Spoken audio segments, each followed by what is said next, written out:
Hello mga kananay. Napakadami ng trabaho. Sino po ba ang relate dito? Pag naiwan mo talaga sa bahay, talagang napakadami gawain. Pero ganun pa man, kahit na palagi tayong busy,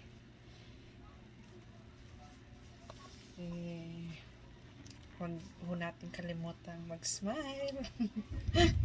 Ngumiti. Salamat sa Lord kasi unang-una, kahit marami tayong ginagawa, pinagpapala tayo ng malakas na pangangatawan. Mas mabuti na ito na marami tayong ginagawa kaysa walang ginagawa. Kasi pag wala ka ng ginagawa, ibig sabihin may problema sa kalusugan. Kung hindi man may problema sa kalusugan, maaring may mga pinagdadaanan na mas gustuing magmukmok kaysa kumilos. Ako po kasi mas gusto ko yung may ginagawa ako, mas gusto ko yung busy ako kaysa sa walang ginagawa.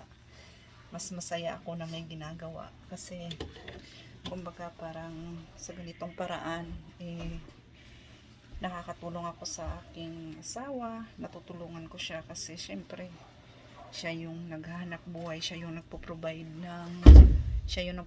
financially sa mga pangangailangan namin.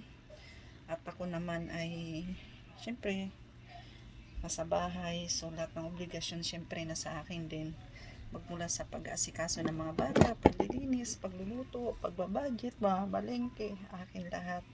So sa ganung paraan matutulungan ko yung aking asawa. Ang kailangan lang talaga, no, mga kananay, ay marunong tayong magpasunod ng ating mga ginagawa. Simula sa umaga hanggang sa gabi, talagang gabi na ang pinakapahinga.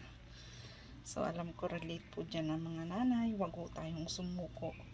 Bilang isang nanay, asawa, marami tayong obligasyon. Hindi biro yung obligasyon na ibinigay sa atin ng Panginoon. Yung obligasyon na yun dapat nating gampanan. Dapat nating gampanan ng masaya, kasi naniniwala pa rin ako na sa biyaya at habag ng Panginoon, pagka masaya ka sa ginagawa mo, talagang ang lahat ay maayos, ganun.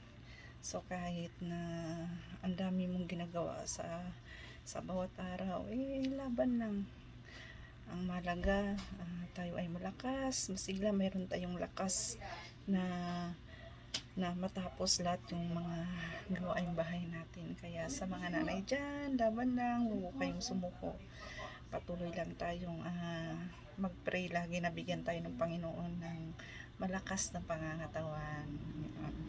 Sa mga kananay ko dyan, huwag tayong sumuko. Lagi niyong tandaan na sa bawat ginagawa natin ay napapaluguran natin yung Panginoon, napapangiti natin siya, kasi sabi nga ng Panginoon, sa bawat ginagawa natin, lagi nating isipin na ito ay para sa Kanya, na 'di ba, na gagawin natin ito para maparangalan siya, mapangiti siya.